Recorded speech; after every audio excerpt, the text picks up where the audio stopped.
तया माझा नमस्कार. वारंवार निरंतर वारंवार निरंतर वारंवार निरंतर वारंवार निरंतर दया माझा नमस्कार. दया माझा नमस्कार. तया माझा नमस्कार. तया माझा नमस्कार.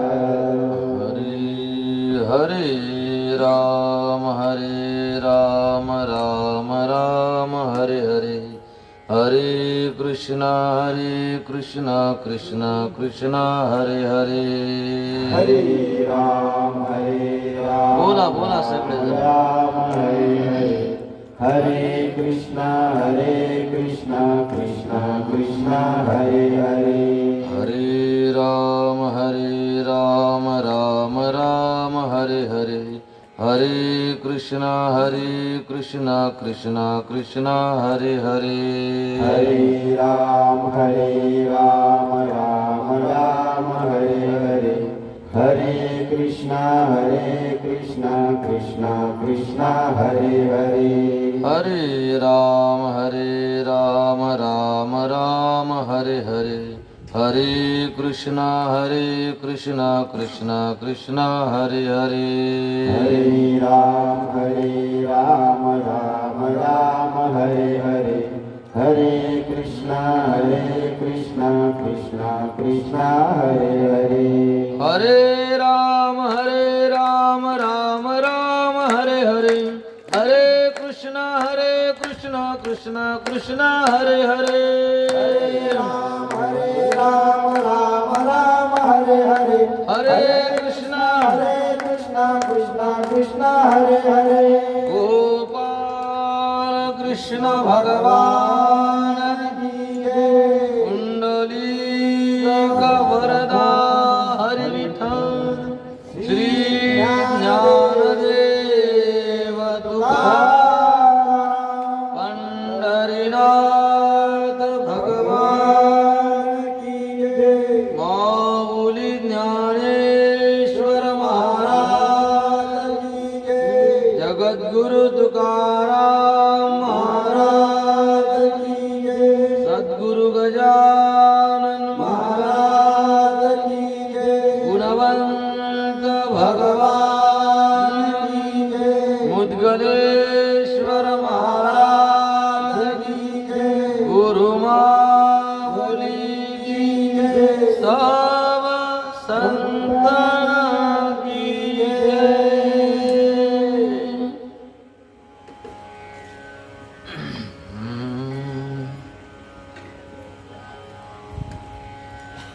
हरि ओम. स्वस्ति श्री गणेशाय नमः. श्री सरस्वत्यै नमः. श्री गुरुभ्यो नमः. लोकाभिरामं लोकाभिरामं रणरङ्गधीरं रणरङ्गधीरं राजीवनेत्रं राजीवनेत्रं रघुवंशनाथं रघुवंशनाथं कारुण्यरूपं कारुण्यरूपं करुणाकरन्तं करुणाकरन्तं श्रीरामचन्द्रं शरणं प्रपद्ये श्रीरामचन्द्रं शरणं प्रपद्ये अतुलितबलधामम् अतुलितबलधामं हेमशैलाभदेहम् हेमशैलापदेऽहं दनुजवनकृशानुं तनुजवनकुशानुं ज्ञानिनाम् अग्रगण्यम् ज्ञानिनामग्रगण्यं सकलगुणनिधानम् सकलकुलनिधानं वानराणामधीशम् वानराणामधीशं रघुपतिप्रियभक्तम् रघुपतिप्रियभक्तं वातजातं नमामि वातजातं नमामि नारायणं नमस्कृत्य नारायणं नमस्कृत्य नरं चैव नरोत्तमम् नरं चैव नरोत्तमं देवीं सरस्वतीं व्यासं देवीं सरस्वती व्यासं ततो जयमुदीरयेत् ततो जयमुदीरये प्रभो तुम्ही महेशाची मूर्ती प्रभू तुम्ही महेशाच्या मूर्ती मी दुबळा अर्चितसे भक्ती मी दुबळा अर्चितसे भक्ती म्हणून बोल जरी गंगावती म्हणून फूल जरी गंगावती तरी स्वीकाराल की तरी स्वीकाराल की नमस्कारुनी आता नमस्कारुनी आता तुका म्हणे आता आपुल्या सायासे तुका म्हणे आता आपुल्या सायासे तुका म्हणे आता आपुल्या सायासी तुका म्हणे आता आपुल्या सायासी आम्हा जगदीश सांभाळावे आम्हा जगदीशे सांभाळावे आम्हा जगदीश सांभाळावे आम्हा जगदीशे सांभाळावे गायनाचे मुळे आपुलिया छंदे गायनाचे मुळे आपुलिया छंदे गायनाचे मुळे आपुलिया छंदे गायनाची उडी आपुलिया छंदे हरी सिया बलरामचंद्र भगवान पवन सुत हनुमान उमापति महादेव की सब संतन की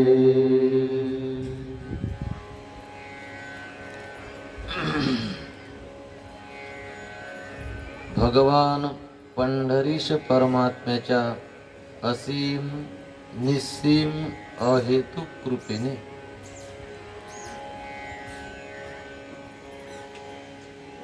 विश्वप्रभू गुणवंत भगवान तथा मुद्गलेश्वर महाराज या संत द्वयांच्या कृपाशीर्वादाने अंबाडावासी गावकरी मंडळींच्या सहकार्यातून आणि तुम्हा सर्व संत सज्जनांच्या उपस्थितीमध्ये संपन्न होत असलेला हा अखंड हरिनाम सप्ताह, अतिशय पावन असलेला हा गुणाबाबाचा दरबार आणि गुणाबाबांनी ठरवून दिलेला दिवस, त्या दिवसाचं औचित्य साधून या सप्ताहाचं हे आयोजन.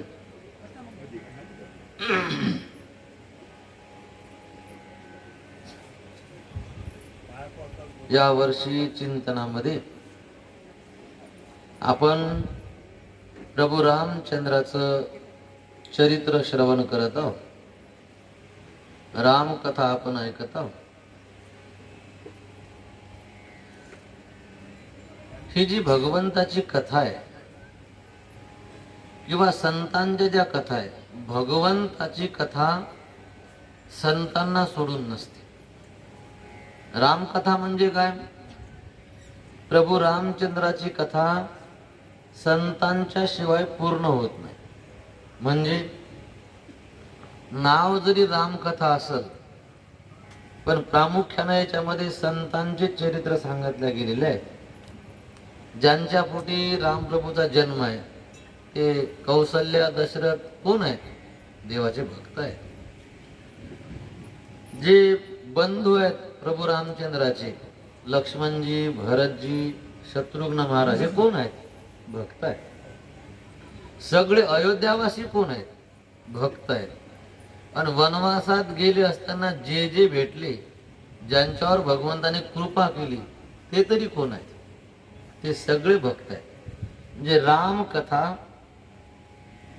संताच्या कथेशिवाय अपूर्ण आहे किंवा भगवंताचं वर्णन संताशिवाय होऊ शकत नाही. आणि मग अशी जी संतांची भगवंताची जी कथा आहे, तर ती कथा जी आहे ना, काय करते ती कथा? माणसाला ऊर्ध्व गतीला घेऊन जाते. ऊर्ध्ववाहिनी हरिकथा तुकाराम महाराज म्हणतात. अजून काय करते ही कथा? तात्काळ हे बुद्धी दुष्ट नासे, कथा काळी लागे सकळा समाधी. तात्काळ हे बुद्धी दुष्ट नासे, दुष्ट बुद्धीचा नाश होते, वाईट विचाराचा नाश करणारी ही कथा आहे. तुकाराम महाराज म्हणतात, ही जर कथा ऐकली ना, भगवंताची कथा ऐकली किंवा संतांची कथा ऐकली ना, तर ती कथा अभक्ताला भक्त बनवते. ऐकता हरिकथा, ऐकता हरिकथा भक्ती लागे त्या अभक्ता. अभक्त असणारा, ज्याला काही देवा धर्माचा लेश नाही, परमार्थाची समज नाही, अशाही मनुष्याला भक्ती करावी वाटते किंवा भक्तीमध्ये त्याची प्रवृत्ती होते. कशामुळे? पण ऐकल्याच्या नंतर. तसे नाही. आणि मग जो अगोदर सात्विक अंतकरणाचा आहे, देव संतांना मानणार आहे, त्यांच्या नावानं काही करणार आहे, त्याच्यात सहज वाढ होऊन जाते. न करणाराला करावं, चांगलं जगावं, देवासाठी जगावं ही इच्छा होते. जे करणारे आहेत त्यांची प्रगती होऊन जाते. ऐकता हरिकथा भक्ती लागे त्या अभक्ता. शेवटी तुकाराम महाराजांना असं म्हणावं लागलं. आता ते गाथा पारायण चालू आहे सकाळी, मग त्या पारायणामध्ये काही कडवे ऐकू येतात. आज एक कडवं असं गेलं गाथा पारायणामध्ये, हरी सदैव ज्या कथा काळी घडे श्रवण, सदैव ज्या कथा काळी घडे श्रवण, तुका म्हणे येर जन्मा आले ते पाषाण तुका म्हणे येर जन्मा आले ते पाषाण म्हणा राम राम टाळी वाजवा हाती.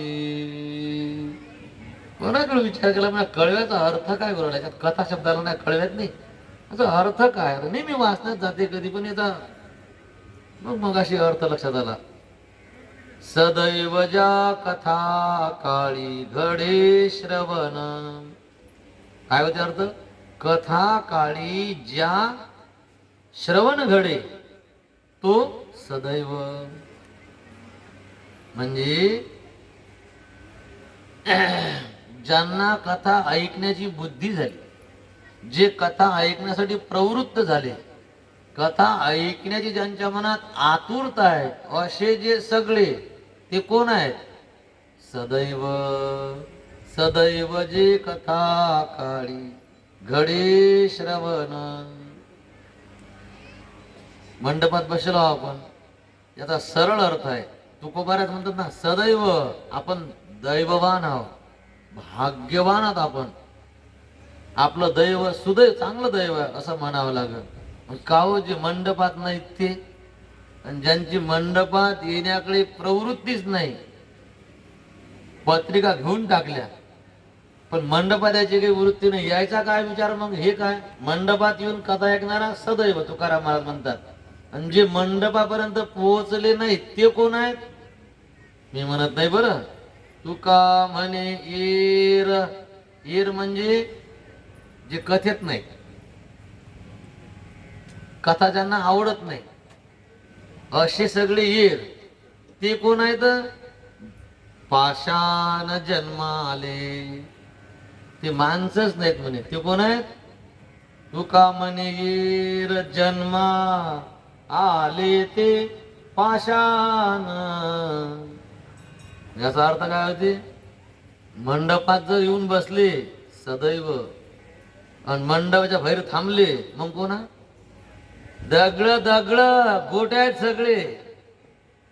मी म्हणत नाही तुकाराम महाराज स्पष्ट म्हणतात जाऊ द्या गोट्याचा काय विचार करायचा पण आपण तरी दैववान आहोत तुकोबाराय म्हणतात म्हणून ना आपण दैववान आहोत की आपली येण्याची प्रवृत्ती झाली हे कथा ऐकण्याकरता आपण प्रवृत्त झालो याचा परिणाम दिसून येईल. परिणाम काय आज ना उद्या आपल्या अंतःकरणात भक्तीचा धरा निर्माण होऊन जाईल आपली दुष्टबुद्धी नष्ट होऊन जाईल आणि ही कथा आपल्याला ऊर्ध्व गतीला घेऊन जाईल. कशी आहे ही कथा काय सांगते कथा तर आपलं कथेचं चिंतन आलं होतं अयोध्येपर्यंत. आपण रावणाचं आख्यान सांगितलं काल पूर्ण दिवस रावणानं घेतला. आज आपल्याला रामप्रभूकडे यायचं आहे तर रामप्रभूनं प्रगट होण्यासाठी ठिकाण निवडलं ते अयोध्या जिथे युद्धच होत नव्हतं जिथे रक्तपातच झाला नव्हता म्हणून तिला अवध असं म्हणतात. काल आपण थोडंसं चिंतन सांगून आलो की रामप्रभूच्या काळात जी अयोध्या होती ती फार मोठी होती 36 किलोमीटर रुंद आणि 144 किलोमीटर लांब एवढा सगळा परिसर एवढं क्षेत्रफळ म्हणायचं एवढा व्यास एवढं होतं एवढी अयोध्या होती. पण मग राम अवतार त्रेतायुगात झाला त्याच्यानंतर द्वापार युग आलं त्याच्यानंतर कलियुग आणि मग कालाच्या ओघात सारखं टिकून राहत नाही कोणतीच गोष्ट सारखी राहत नाही बरं बदल होत राहते. संसार परिवर्तनशील आहे.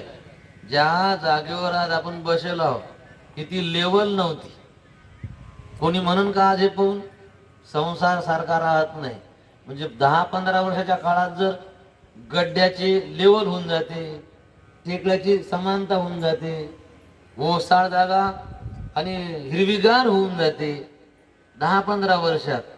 तर मग आता राम अवतार त्रेतायुगात झाला होता त्रेतायुग केवढं मोठं त्याच्यानंतर द्वापार युग मग अयोध्या खरं शिल्लक राहील का सांगा काही ना काही बदल झाले असतील ना नामशेष झाली होती. पुढे विक्रमादित्य नावाच्या राजानं अयोध्या कुठे होती याचा शोध घेतला आणि तिथे 360 मंदिर बांधले. आणि पुढे मग परकीयांचे आक्रमण झाले आणि ते लोक धर्मवेडे आणि मग दुसऱ्याचा धर्माचा नाश करण्यासाठी निघाले. त्याच्यामुळे अनेकदा अयोध्येची राख रांगोळी झाली. पण मग कोणीतरी आला, पुन्हा त्यांना ते मंदिर उभे केले. अशा पद्धतीनं आज आपल्या डोळ्यासमोर ती अयोध्या आहे. आणि आपल्या डोळ्यासमोरही आपण पाहिलं की भग्न झालेली होती. तर आता एका मोठ्या अधिकारी महात्म्यानं जे आहे त्या ठिकाणी पुन्हा प्रभू रामचंद्राची काय केली, स्थापना केली. तर या अयोध्येपेक्षा खूप मोठी अयोध्या होती. आणि त्या अयोध्येमध्ये आपण काल थोडस चिंतन करून आलो. अयोध्येमध्ये कोणी आळशी नव्हता, अयोध्येमध्ये कोणी लबाड नव्हता, अयोध्येत कोणी क्रूर नव्हता, अयोध्येमध्ये कोणी अविद्वान नव्हता. एकदम सात्विक लोक. ते अयोध्येचं वैभव होतं. आणि त्या अयोध्येचा जो राजा होता ते होते दशरथ. आणि दशरथ राजाचं आयुष्य होतं 99,000 वर्ष. पैकी 60,000 वर्ष त्यांचं आयुष्य झालं. संसारात ज्या ज्या गोष्टीची आपल्याला अपेक्षा असते किंवा आपण संसार सुख ज्याच्यात मानतो अशा सगळ्या गोष्टी राजा दशरथांना प्राप्त होत्या. सगळं जीवनात होतं. एक उणीव होती पण त्याचाही ते काही जास्त विचार करत नव्हते. आणि एक दिवस जी उणीव आहे त्या उणीवेमुळे एक दिवस मात्र राजा दशरथांना अतिशय दुःख झालं. अरे एक बार भूपती मन माही, भई गलानी मोरे सुत नाही. राम कृष्ण हरी जय जय राम कृष्ण हरी, राम कृष्ण हरी जय जय राम कृष्ण हरी. निज दुख सुख सब गुर ही सुनायवो. राम कृष्ण हरी जय जय राम कृष्ण हरी. कही वशिष्ठ बहुविधि समुझायवो. राम कृष्ण हरी जय जय राम कृष्ण हरी. एक बार भूपती मन माही, भई गलानी मोरे सुत नाही. राम कृष्ण हरी जय जय राम कृष्ण हरी. राम कृष्ण हरी जय जय राम कृष्ण हरी. सिया बलरामचंद्र भगवान की जय. सगळे सुख होते संसारातले. कोणकोणते सुख होते काल आपण विस्तारण पाहिले. आता मी डबल सांगत नाही. उणीव फक्त एक होती की 60,000 वर्षाचं वय झालं पण संतती नव्हती. आणि एका दुःखातून सगळे सुख वजा होतात. आपण याचा काल विस्तारानं विचार केला. अंगभर कपडे आहेत, गोडवर भाकर आहे, राहण्यासाठी पक्के घर आहे, शेतापर्यंत गाड्या घोड्या जातात, रस्ते चांगले आहेत, बऱ्यापैकी पैसा आपल्या हातात आहे, तरी पण चेहऱ्यावर नाराजी आहे. अजून काय पाहिजे माणसाला जगाले? का हो तुम्ही कोणत असा आणि मै सासू मध्ये बरी पाहत नाही. जन सोडून बाकी बाकी सगळं ठीक आहे म्हणे, पण सासूच बरी पाहत नाही. मग सगळं बाकीचं बरं ते ना, सासूचा विचार काढून डोक्यातून काढून टाकणं नाही काढता येत. एक सासू बरी पाहत नाही म्हणून अंगभर कपडे, पोटभर खाणं, पक्क घर, गाड्या घोड्या, पैसा याच्यात मन लागत नाही. एका दुःखातून सगळे सुख वजा होतात. प्रत्येकाच्या जीवनात वेगवेगळे दुःख आहेत. कोणाजवळ कोणी बिमार आहे तर कोणाची बायको चांगली नाही, कोणाचा नवरा धन नाही तर कोणाला लेकरं नाहीत, आहेत तर ते चांगले नाहीत. म्हणजे असं काही ना काही दुःख आहे. आणि त्याच्यामुळे मग जे जीवनात सगळं जे चांगलं आहे त्या चांगल्याच आपण सुख अनुभवत नाही. जे नाही ते सोडून द्या, आहे त्याच्यात आनंद मानणं शिकाव. असं राजा दशरथासोबत सुद्धा झालं. अंतकरण अतिशय दुःखी झालं. इतके कष्टी झाले काय तर मला मुलं नाहीत. पण फरक इतका आहे की राजा दशरथांना एकदाच फक्त असं वाटलं की मला मुलं नाही. म्हणजे जे दुःख होतं, दुःखाची तीव्रता फक्त एकदाच वाढली, टेन्शन फक्त एकदा आलं. एक बार असा शब्द आहे. आणि आपण रोजही त्याच टेन्शन मध्ये राहतो.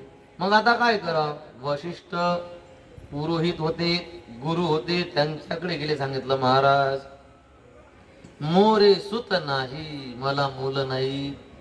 आणि पहा मोठे माणसं बोलताना किती सावधान जपून शब्द वापरतात.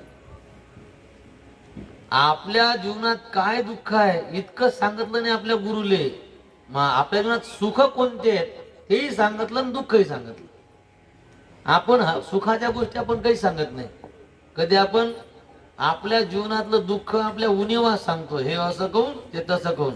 असं कधी म्हणत नाही की देवाच्या कृपेनं 10 एकर वावर आहे, देवाच्या कृपेनं मोटरसायकल आहे, देवाच्या कृपेनं नवरा चांगला आहे का बायको चांगली भेटली. हे नाही शब्द. जे जिथे फाटका आहे तेच आपण रिपीट रिपीट रिपीट करत राहतो. आपल्या जीवनात जे सुख आहे ते न सांगता निवड दुःख सांगणं हा देवाचा अपमान करणं, हा आपल्या प्रारब्धाचा अपमान करणं आहे. म्हणून राजा दशरथाने सांगितलं माझ्या जीवनात कोणकोणते सुख आहे. निज दुःख निज सुख सब सुख गुरही सुनायऊ. आपल्या जीवनात बायका कशा आहे, माझी प्रजा कशी आहे, माझं राज्य कसं आहे, माझ्या अंगात शक्ती किती आहे, माझा मानपान किती आहे. महाराज तुमच्यासारखे गुरु आहेत, सगळं चांगलं आहे. सुख सांगितलं, दुःख एकच आहे. मोरे सुत नाही, मला मुलं नाही. वशिष्ठ ऋषी म्हणतात आता होतील. आता कसे काय होतील? आजपर्यंत तू तुझं दुःख मला सांगितलं नाही, आता तो मला सांगितलं ना. आता माझं काम आहे की तुला मुलं झाले पाहिजे. आणि आपण थोडस काल सांगून आलो, पाप कोणतं तरी पाप, आणि त्या पापाच्या मुळे राजा दशरथांना मुलं होत नव्हते. एक सिद्धांत आहे, अति केलेलं पाप आणि अति केलेलं पुण्य या जन्मात भोगा लागते. साधारण पाप केलं आता नाही भोगा लागत, ते नंतर. साधारण पुण्य केलं त्या पुण्याचं फलही आज नाही भेटत, नंतर भेटते. साधारण पाप आणि साधारण पुण्य याचं फल कालांतरानं भेटते किंवा पुढच्या अनेक जन्मात भेटते. पण शास्त्र म्हणते अति पाप जर केलं किंवा अति जर पुण्य केलं, अति अति अति पाप अति पुण्य, त्या अति पापाचं फल याच जन्मात भोगा लागते. आणि अति पुण्याचंही फल त्याच जन्मात भोगा लागते. आता हे मी कशासाठी सांगू लागलो? मुलं होणार नाही असं पाप होतं राजा दशरथाचं. आणि म्हणून राजा दशरथानं अति पुण्य केलं. त्या अति पुण्यानं काय केलं, ज्याच्यामुळे मुलं होत नाही ते पाप दाबून टाकलं. अति पुण्याचं फल आजच. अति यज्ञ करून अति पुण्य संचय केला आणि त्या अति पुण्याचं फल म्हणजे 4 मुलं त्यांच्या पोटी जन्माला आले. समजलं ना तुम्हाला? अति अति. मग काय करायचं? मुलासाठी यज्ञ केला. त्याला पुत्र काम इष्टी असा शब्द आहे. तो इष्टी म्हणजे यज्ञ, आणि कोणता? पुत्र काम, मुलगा व्हावा या इच्छेनं केलेला यज्ञ. पण गोष्ट अशी घडली की तो यज्ञ सर्वांना करता येत नव्हता. मग कोण लागेल यज्ञासाठी? सांगितलं की आपल्याला ऋष्यशृंग नावाचे ऋषी लागतील. मग घेऊन या त्यांना. त्या ऋष्यशृंग ऋषीचं असं काम होतं, हे कोणाचं आमंत्रण स्वीकारून कुठे न जाणारे महात्मे होते, जंगलात एकांतात राहणारे हे महात्मे होते, अधिकारी होते, पण तारखी घेत नव्हते, पिशवी भरून फिरत नव्हते. कोण काही जरी देतो म्हटलं तर तिकडे मन झुकून हे काही बाहेर जात नव्हते. आता सांगा, त्यांनी जर यज्ञ केला तर मुलं होती, दशरथ राजाला पोरं पाहिजेत, आणि हा महाराज कुठे कार्यक्रमाला जात नाही. आता किती पंचायत. आता हा महाराज जर कार्यक्रमाला अयोध्येत नाही आला तर लेकर कशा काय व्हा. वशिष्ठ ऋषी बोलले, तो महात्मा येईल तर तुझी लेकराची 100% गॅरंटी. मग आता काय करा, मग आणाचं काम तुझं आहे. मग दशरथाचे मित्र होते इंद्र. सांगितलं, गळ्या इंद्रा काय म्हणता? अरे मला मुलं नाही. बर, मी काय करू शकतो? तो एक महाराज आहे म्हणे, त्याच्या हातून जर यज्ञ केला तर मला मुलं होती. बरं मग, पण तो महाराज कुठे जात नाही. मग तू माझा मित्र आहेस, माझं हित कर. काहीही करून तू त्या महाराजाला अयोध्येत माझ्या घरी घेऊन ये. मग इंद्रानं काय केलं, ऋष्यशृंग ऋषींना अयोध्येत आणलं. मग आता जातच नाही महाराज कुठे, मग आणला कसा का इंद्रानं? कसं आणलं ते नामदेव महाराज सांगतात. देवांगना हाती आणविला शृंगी. बोला बोला.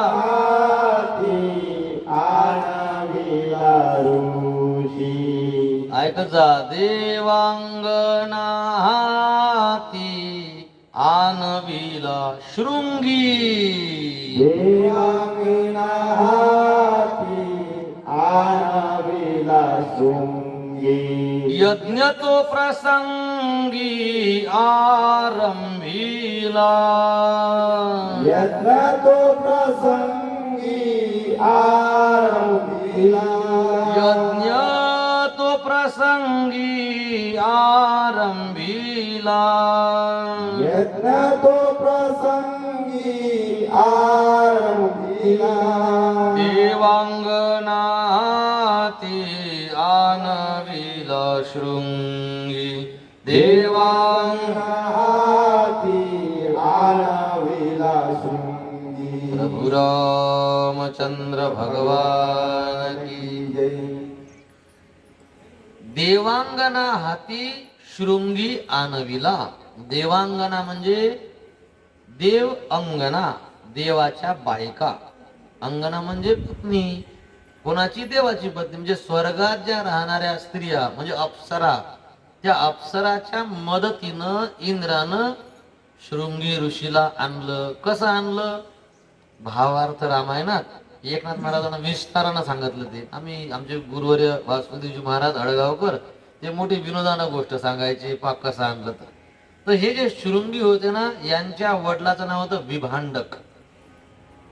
काय झालं होतं, थोडासा कथा थोडीशी व्यवस्थित ऐका बरं, चुकीचा अर्थ करू नका. ऋषी जीवन आहे. त्रिकाल संध्या करायची. सकाळी स्नान, दुपारी स्नान आणि संध्याकाळी स्नान, त्रिकाल संध्या. आणि आंघोळ कुठे करायची? नळाखाली नाही. आंघोळ करण्यासाठी जायचं नदीवर, जायचं सरोवरावर, म्हणजे तीर्थाच्या ठिकाणी आंघोळ करण्यासाठी जायचं. त्रिकाळ स्नान करणारे होते विभांडक ऋषी.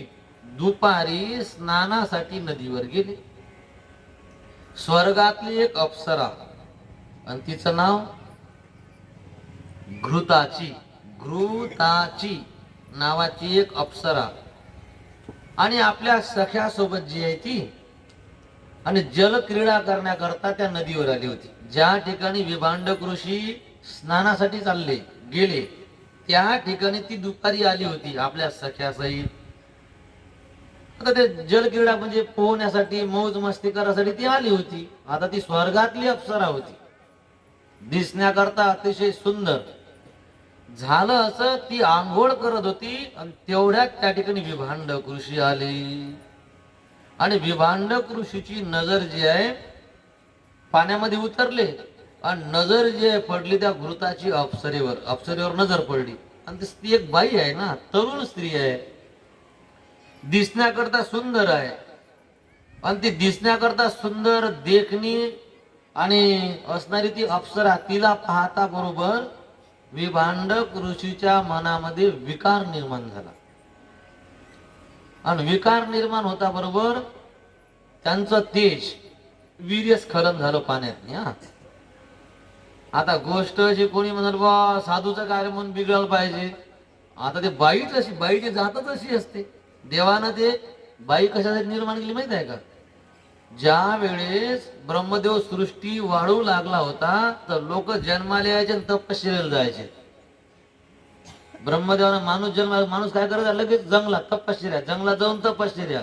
ब्रह्मदेवाने पंचायत झाली, हे उठले की सारे तपश्चर्याला जातात, संसार कोण करावा. मग आता जंगलात जाणाऱ्या माणसाला ब्रेक कोण लावा, म्हणून मग ब्रह्मदेवानं बाई जन्माला घातली. बाई जन्माला घातली. जेव्हापासून बायाचा पदर माणसाच्या शेल्याला बांधला गेला, माणूस वळला तर जंगलात नाही हो, मंडपात येत नाही. बस कुठे नेऊन सोडला, बरोबर खोट्यावर, बरोबर बायको बशीच, बिलकुल वापस येते. ही ब्रह्मदेव म्हणजे त्याच्यासाठी निर्माणच तिला त्यासाठी केलं. आणि इतकी सोपी गोष्ट असते का? म्हणून तर स्त्रीची निंदा नाही, विकाराची निंदा आहे. म्हणून तर परमार्थिक ठिकाणी स्त्रियांनी साध्या वेशात यावं, साधं राहावं. भडक हे काही लग्न नाही, काही एकदम साधं सिंपल, हावभाव पण साधे असावं. फालतूची थट्टा मस्करी करायची ही जागा नाही. कारण परमार्थिक क्षेत्र आहे. आपल्या या थट्टा मस्करीनं, आपल्या भडक मेकअपनं, आपल्या कपड्यानं एखाद्या परमार्थ करणाऱ्या मनात विकार निर्माण झाला तर मग कठीण असते ना. आपल्याकडे पण कोणाच्या मनात विकार निर्माण होऊ नये असं एका स्त्रीचं परमार्थिक क्षेत्रात जगणं असं. ती स्वर्गातली अप्सरा, त्याच्या अर्धवट अंगावर कपडे. अचानक विभांडक ऋषीची नजर पडली, मनामध्ये विकार निर्माण झाला आणि एकदमच वीर्यस्खलन झालं. बस साधू आहेत, साधूच्या ठिकाणी विकार किती वेळ राहणार आहे? काही साधूच्या ठिकाणी एक तर विकारच निर्माण होत नाही. कसं, आभाळामध्ये रेष ओढली अशी उमटते का? आभाळात अशी रेष ओढल्या जाते का? तसा साधूच्या ठिकाणी आभाळात अशी रेष ओढल्या जात नाही, तसा साधूच्या ठिकाणी विकार निर्माण होत नाही. पाण्यावर आपण रेष ओढली तर पाण्यावर ओढलेली रेष दिसते, पण किती वेळ राहते ती रेष? किती वेळ रेष राहते? काय ती अशी निर्माण झाली बुजत आली. साधूचा काम, साधूचा क्रोध, साधूचा लोभ कधी कधी दिसते. जाऊ साधूजवळ काम दिसते, क्रोध दिसते, लोभ दिसते, पण किती वेळ दिसते? पाण्यावर रेष ओढाव तितका वेळ दिसते.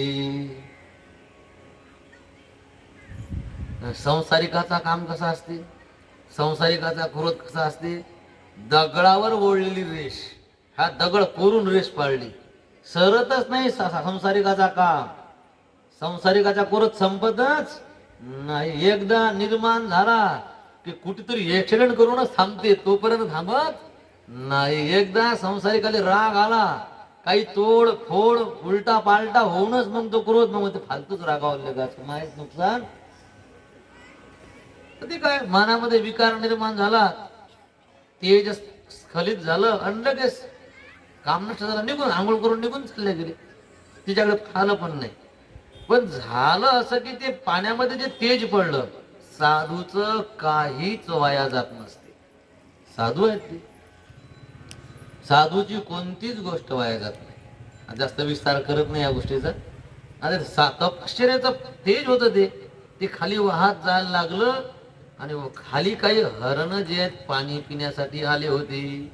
आणि एक हरिणी पाणी पित असताना तिच्याकडून ते पाण्यासोबत तेज प्राशन केल्या गेलं. साधूचं होतं ते, अमोघ होतं. त्याच्यामुळे त्याच्यापासून त्या हरिणीला गर्भ राहिला.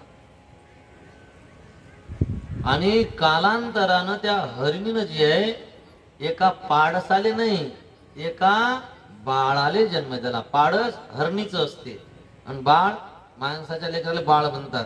एका मनुष्याकृती बाळाला जन्म दिला. फक्त हरणापासून जन्माले आलं म्हणूनच्या डोक्यावर फक्त शिंग होतं.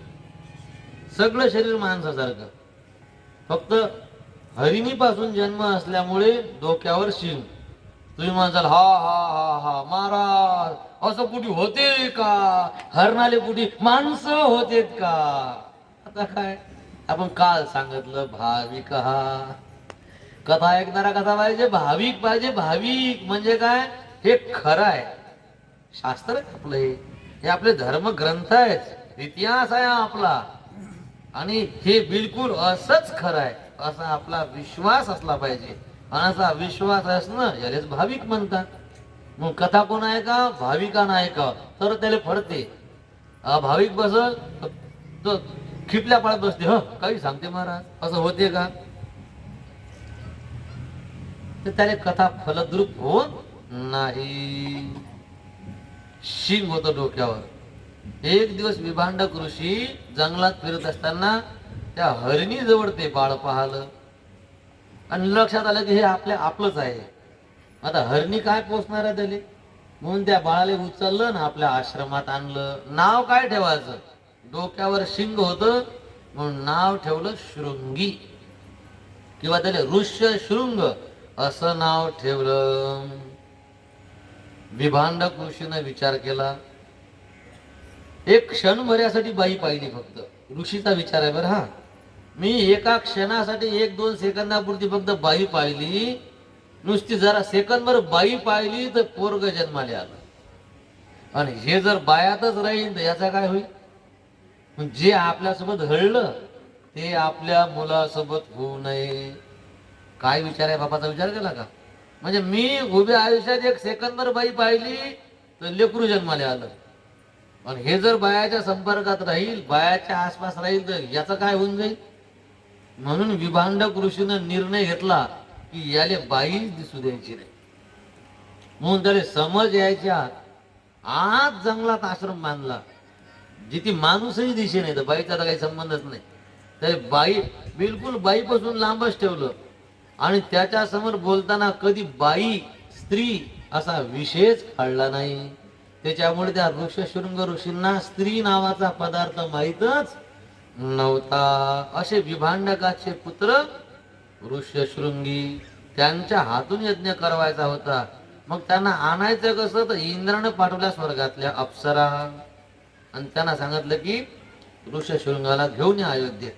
मग कसं आणलं, तर झालं असं की जेव्हा हे आश्रमात तिकडे राहायचे ना, विभांडक ऋषी आश्रमातून निघून गेले की त्या ठिकाणी ह्या अप्सरा यायच्या. बाप निघून गेल्यावर आता आजपर्यंत या ऋषशृंगानं बाईच नव्हती पाहिली. आता ते बायाचे कपडे ते सगळं त्यानं पाहायला ते घाबरला, कोण माहित हे म्हणून. तरुण होता, फळाला झोपडीतून लपून बसला, झोपडीतून फटीतून पाहायचा असा गेले का आहेत म्हणून. त्या अप्सरा दिवसभर आश्रमात थांबायचा. बाप याचा टाइम झाला की निघून जायचा. 1 दिवस 2 दिवस 4 दिवस रोज असंच. त्या बाया आल्या की हापून झोपडीत लपून बसायचा.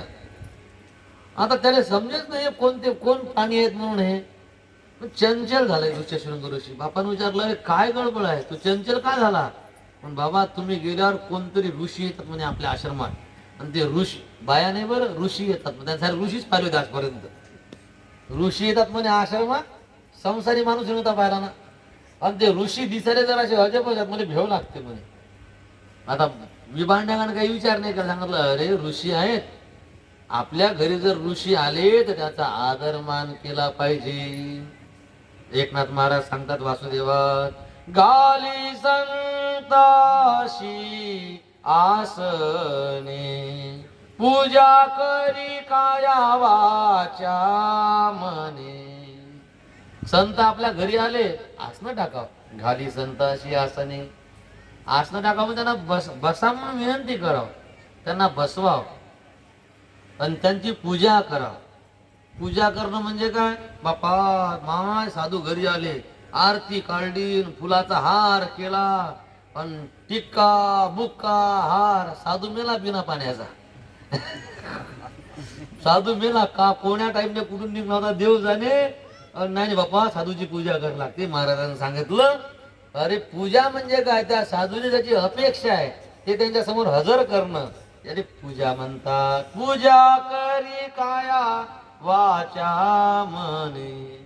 ते निरांजन ताट आणि हार फुल काढू नये असं नाही, पण एक मिनिट विचार करावा. ज्यांना सध्या अर्जंट गरज कशाची आहे त्यांना ते पोहोचवणं ही संसारिकाची पूजा असते.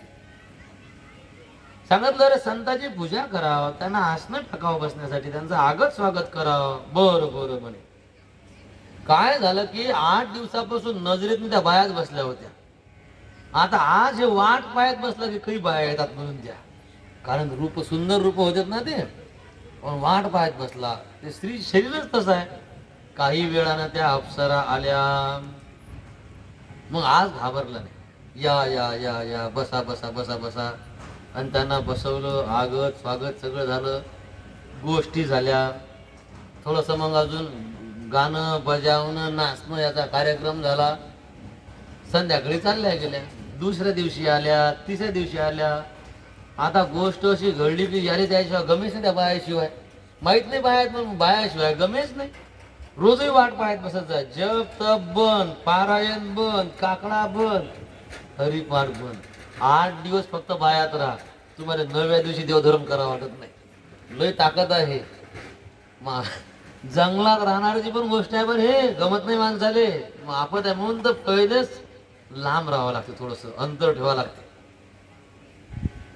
व्हायचं कसं की मग आता 8 दिवसात चांगली ओळख झाली ना. मग ऋष्यशृंग बोलायला लागले. तुम्ही कोण आहा म्हणे. ते म्हणे आम्ही ऋषी. हा हा ऋषी ऋषी बरोबर आहे, पण फरक मी पण ऋषी आहो म्हणे. मी ऋषी, तुम्ही ऋषी, पण आपल्यामध्ये फार मोठा फरक आहे. म्हणून जरा असा डाऊट येते की तुम्ही ऋषी नसाल. मग काय फरक आहे. मग त्याने सांगितलं की सगळ्यात मोठा फरक तर गोष्ट अशी आहे म्हणे की माझे शरीर पाबर असं लेवल आहे आणि तुमची छाती वर आलेली आहे, तुमचे ऊर निघलेले आहेत. आपल्यात सारखेपणा नाही ना. मग त्यावेळेस त्या अप्सरा म्हणतात अरे हे काय विशेष आहे. पा तुझ्या डोक्यावर शिंग आहे का नाही. आमच्या डोक्यावर शिंग आहेत का नाही. मग तसं आम्हाला शिंग आहेत ना, तसं तुले हे मोठी छाती नाही आहे. तुले शिंग आहे म्हणून तुले ऋष्य शृंग म्हणतात.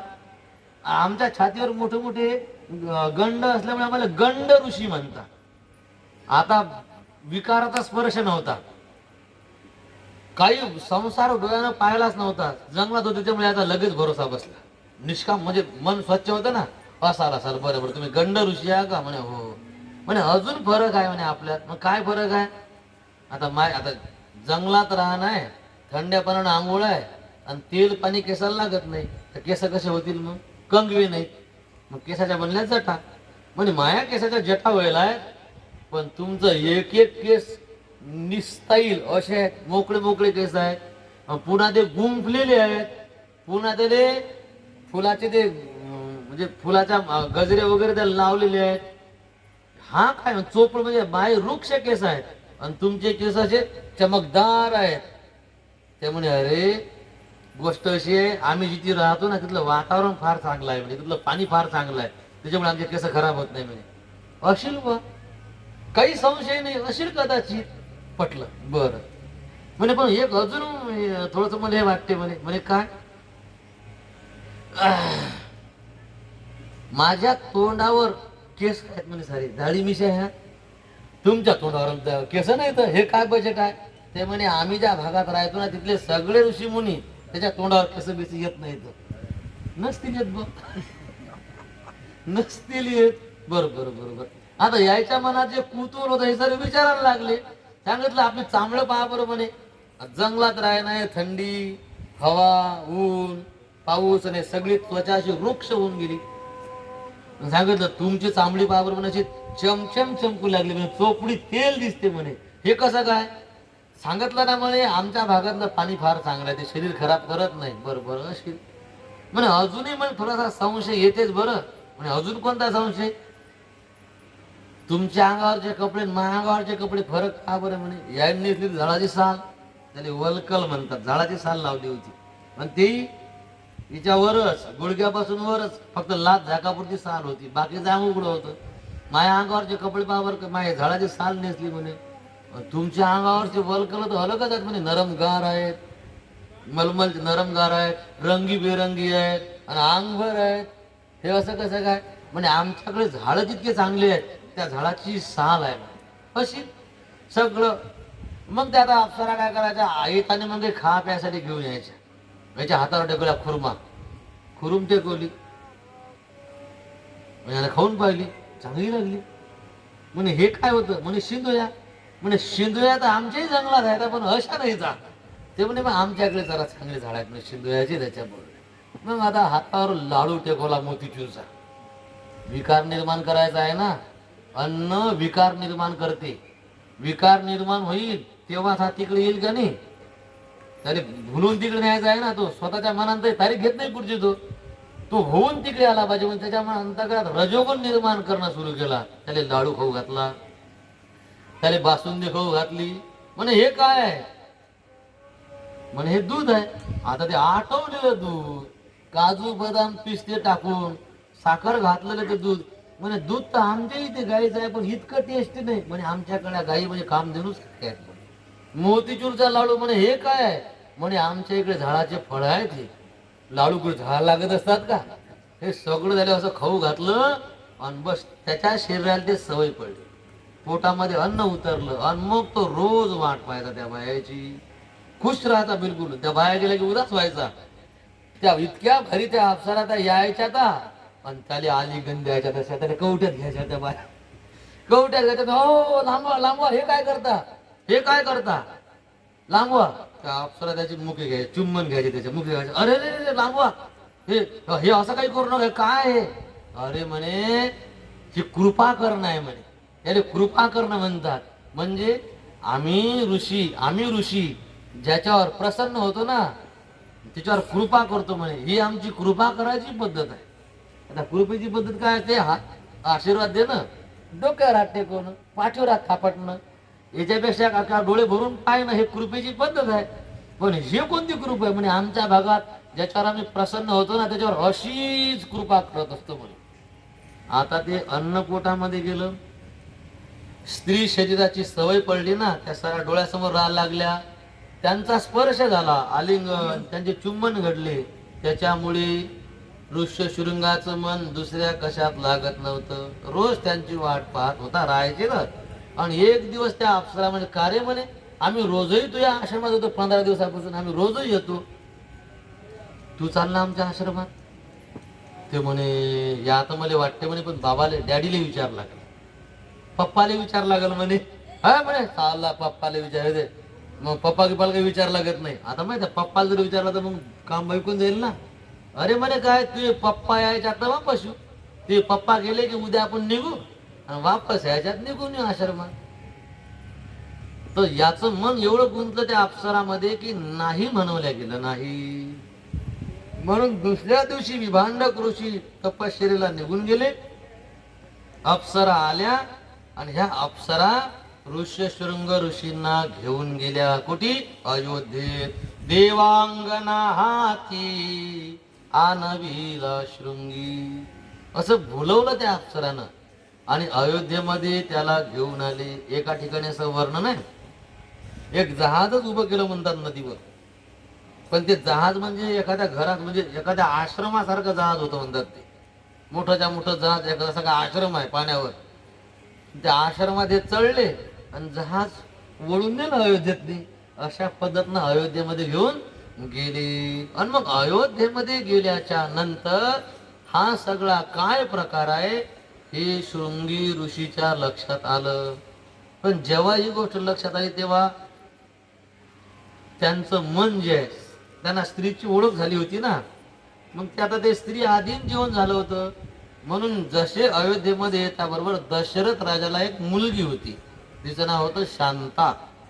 तिच्या सोबत ऋष्यशृंग ऋषीचं लग्न लावून दिल्या गेलं. साधू बायको भेटली म्हणून खुश होऊन गेला. त्याला समज आला काय संसार आहे, बापानं काही माहित दिलं नाही.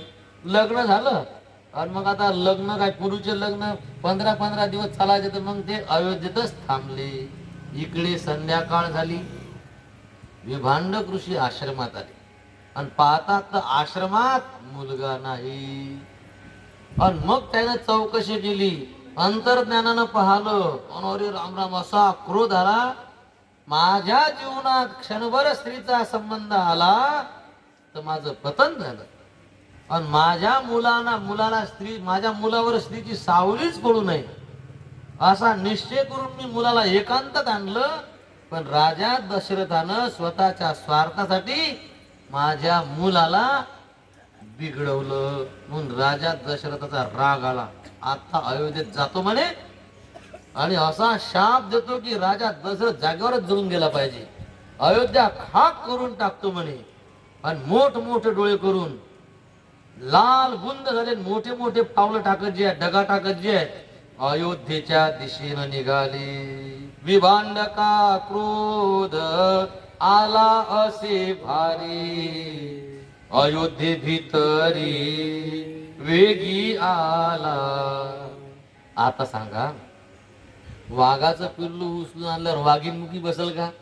हे काय या राजाचं सजल माहित नव्हतं का? माहित होतं पहिलेच. मग यायनं पहिलेच औषध काढून ठेवलं होतं की बाप तन फनफन करायला ना तर बाप शांत कसा करायचा.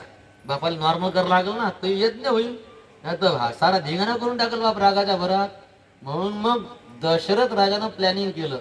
अयोध्येची शिव ते राजा दशरथाचा महल याचं जे अंतर होतं ना, हा जो इतकं या अंतरावर या रस्त्यावर जे आहे ना, दोन्ही बाजूनं अयोध्यावासी उभे केले. शिवेपासून महलापर्यंत दोन्ही बाजून अयोध्यावासी उभे केले. सगळ्याच्या हातामध्ये फुलाचे ताट. आणि जसे अयोध्येच्या शिवेत प्रवेश केला विभांडकानं की लगेच अयोध्यावासी विभांडक महाराज की जय आणि लगेच फुलं फेकायचे आणि साष्टांग दंडवत. कुठून सुरू झाले दंडवत? शिवेपासून दंडवत सुरू झाले तर कुठपर्यंत? दशरथ राजा दिशेपर्यंत. आणि फुलं आणि जय जयकार विभांडक महाराज की. आता सांगा, किती जरी राग आला आणि इतका राग गेला, आपला मान म्हणून कोणी आपल्या गळ्यात फुलाचे हार टाकू राहिला, आपल्यावर फुलं उधळू लागला, आपल्या नावानं जय जयकार करू लागला आणि आपल्या पुढे साष्टांग दंडवत लोळण घेऊ लागला, कुठरोक राग टिकल सांगा बरं तुम्ही? राग राहून राहून कुठरोक राहील. राग लय भयानक होता, म्हणून तर राग लांबून लावली होती ना. आणि मग जसे जसे ते पुढे पुढे चालले, त्या आगत स्वागतामुळे, त्या आदरामुळे, मान सन्मानामुळे विभांडक ऋषीचा क्रोध कमी कमी, ते टेम्परेचर खाली खाली घसरायला लागलं, कमी कमी कमी. आणि दशरथाच्या सभेत येईपर्यंत राग शिल्लक राहिला नाही. कोणाच्या कानामागे त्यासाठी राग आला पाहिजे. कोणाला शिवी द्यायची असेल तर पहिले राग आला पाहिजे. आणि तिथं राजा दशरथाला शाप द्यायचा होता, तर बिना रागाचा शाप कसा द्यावा सांगा बरं? आता रागच नाही राहिला, राग ठेवलाच नाही काही, राग सारा खतम झाला. विभांडक ऋषी ढिलेगार होऊन गेले. त्याला समजे की मी आलो काय साठी, पण मला होऊ काय लागलं. ही ताकद आहे नम्रतेमध्ये. मनुष्याजवळ जर विनय असेल ना, नम्रता असेल ना, त्याच्यावर कोणतंच शस्त्र चालत नाही. तुकाराम महाराज म्हणतात, क्षमा शस्त्र जया नराची या हाती, क्षमा शस्त्र जया नराची या हाती, क्षमा शस्त्र जया नराची या हाती, क्षमा शस्त्र जया नराची या हाती. दुष्ट तयाप्रती काय करी? दुष्ट किती जरी दुष्ट असेल, किती जरी अवगुणी असेल, किती आपल्याला छळणारा असेल, पण तुमच्या अंतःकरणात क्षमा आहे. जाऊ द्या, जाऊ द्या, जाऊ द्या, समजत नाही, जाऊ द्या. मोठा आहे किंवा बिचारा लहान आहे, आपण नम्र राहिलो, विनय धारण केला, क्षमा करत राहिलो, तर पुढचा माणूस जास्त दिवस तग धरत नाही, काहीच करू शकत नाही पुढचा माणूस आपला. हे भांडणं खाऊन पेटतात. भांडणं पेटायचं कारण मुजरपणा. बापाच्या घरचा खातो का? मग ती कोणी अजून मोठा आवाज काढते, आणि हे अजून मोठा काढते, ते अजून मोठा काढते. मग जे आवाज मोठा निघत नाही तर मग झोडपा देऊन टाकते. आणि ह्याच्या उलट केलं तर पुढचा रागव लागला, एका जणाने शांतता धारण केली, पुढचा किती वेळ बळबळ करणार आहे? म्हणतात ना, एका हाताने टाळी वाजत नाही. कुठलो कल्ला करणार आहे? म्हणून काय म्हणेन, छक्का आहे म्हणे. काय म्हणणार, ह्याच्यात दम नाही म्हणत. पण डोकं तर खराब झालं नाही आपलं. भांडणात नाही, भांडणात कोणाचं भलं झालं आजपर्यंत. परमार्थ तसंच राहा लागते बरं. म्हणणाऱ्यानं काही म्हणू, पण आपल्याला समजते ना आपलं हित कशात आहे. क्षमा, तुका म्हणे क्षमा सुखाची राशी, सुखाची रास. क्षमा हे सुखाची रास आहे. ज्याच्या जीवनात क्षमा आहे ना, त्याच्या जीवनात सुखाले आरापार नाही. आणि ज्याच्या जीवनात क्षमा नाही, त्याच्या जीवनात दुःखाले अंत पार नाही. मग त्यांना असं काऊन केलं, माझ्यासंगच काऊन होते ना, हेच काऊन केलं, मला कोणी बरंच पाहत नाही. दे सोडून, टेन्शन हे फ्रेश राहते. तर नम्रतेमुळे, विनयामुळे, आगत स्वागतामुळे विभांडक ऋषीचा क्रोध संपून गेला. सभेमध्ये आले, पण सभेमध्ये आपला मुलगा ऋष्यशृंग उच्च सिंहासनावर बसेल दिसला आणि बायको सहित बसेल दिसला. सून पुत्र स्नुषा दोन्ही देखता नयनी, आनंदला मनी नामा म्हणे. सुनीचं तोंड पाहिलं, जाऊ दे बा, पोरीस तर भेटत नाहीत, पण आपल्याला टेन्शन नसताना होऊन गेलं पोराचं, बाप खुश. बस मग विचारलं गड्या दशरथा, अरे कशाला केला एवढा सगळा कुटाणा, हा माझ्या मुलाला कशासाठी आणलं. म्हटलं महाराज, मला मुलंच नाहीत हो, आणि मुलगा होण्यासाठी पुत्र कामिष्ट यज्ञ करायचा आहे, आणि तो फक्त तुमचे चिरंजीव करू शकतात म्हणून त्यांना आणलं. दुसरा काही स्वार्थ नव्हता. गुन्हा केला याच्याबद्दल माफी आहे, पण मला मुलं पाहिजे होते ना. आणि वशिष्ठ ऋषीने हे सगळं सांगितलं होतं. ठीक आहे, ठीक आहे, ठीक आहे.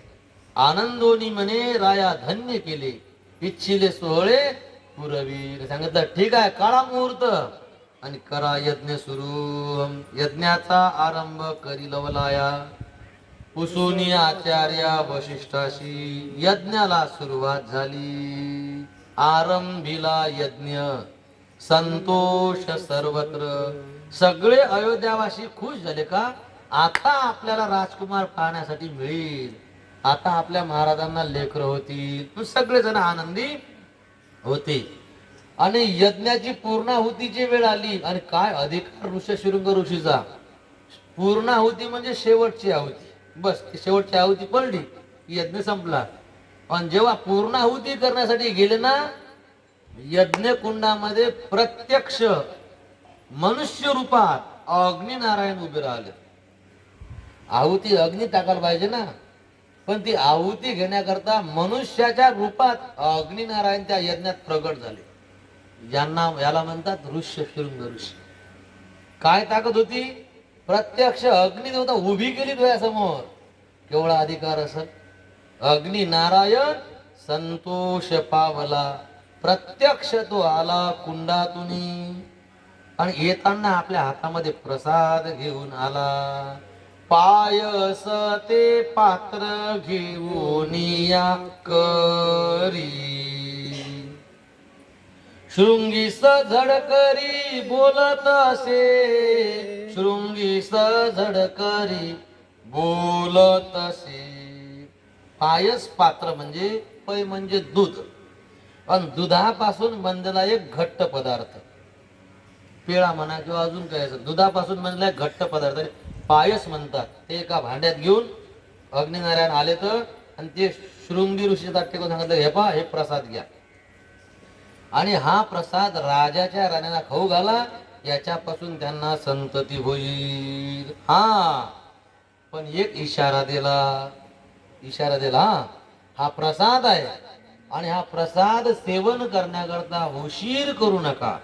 तुम्ही जर हा प्रसाद सेवन करण्यासाठी उशीर लावला तर त्याच्यामुळे तिथे काहीतरी विघ्न निर्माण होईल. हे कोण सांगितलं, अग्निनारायणानं. म्हणून प्रसाद सेवन करायला उशीर लावायचा नाही, पहिल्याच पंक्तीत बसायचा. सांगेल ना असं अग्निनारायणानं सांगितलं, आणि त्याचा अनुवाद नामदेव महाराजांना केला. विलंब करिता विघ्न ओढविल, सत्वर वहिले भाग करा. विलंब करिता विघ्न ओढविल. अग्निनारायण निघून गेले. शृंगी ऋषीनं ते प्रसादाचं भांड वशिष्ठांच्या हाती दिलं. सांगितलं, महाराज तुमच्या हाताने याचे हिस्से का भाग, 3 बायका होत्या ना, कौसल्याजी, सुमित्राजी आणि कैकेयी आई साहेब, याचे भाग करा. तर 3 सारखे भाग केल्या गेले. आणि त्या प्रसादाचे 3 भाग जे आहेत राजा दशरथांना दिल्या गेले. सांगितलं की आता तू तुझ्या हातानं तुझ्या पत्न्यांना हे दे. विभाग सत्वर वशिष्ठाने केली. राया बोलविले सन्निधाची. आता 3 जणी उभे आहेत जवळजवळ आणि मग ते 3घींना प्रसाद द्यायचा आहे. तर झालं असं, देत असताना पहिला जो भाग राजा दशरथानं पहिला भाग उचलला आणि पहिला भाग ठेवला कौसल्याच्या हातावर. दुसरा भाग उचलला तो ठेवला सुमित्रेच्या हातावर. आणि राहिलेला जो तिसरा जो तुकडा होता, भाग होता, तो प्रसादाचा हिस्सा भाग, तो तिसऱ्यांदा जेव्हा कैकेयीला देण्यासाठी गेले तर कैकेयीनं तो प्रसाद घेतला, पण ती रुसली. तिला राग आला. का राग आला? राग यायचं कारण की मला शेवटी दिला. प्रथम तो भाग कौसल्येसी दिला. तिने क्रोध आला कनिष्ठेसी. कनिष्ठ म्हणजे लाईनी, लाईनी म्हणजे कैकेयी. गोष्ट अशी होती की ही दिसायला सुंदर होती. कैकेयी म्हातारपणात केली होती ना. कौसल्या आई साहेब धर्मपत्नी आहे. पहिली बायको धर्मपत्नी असते. सुमित्राजी ती चांगल्या स्वभावाची होती म्हणून लग्न केलं. ती सुस्वभावी होती. आणि कैकेयी सोबत लग्न काय केलं? ती दिसायला सुंदर होती.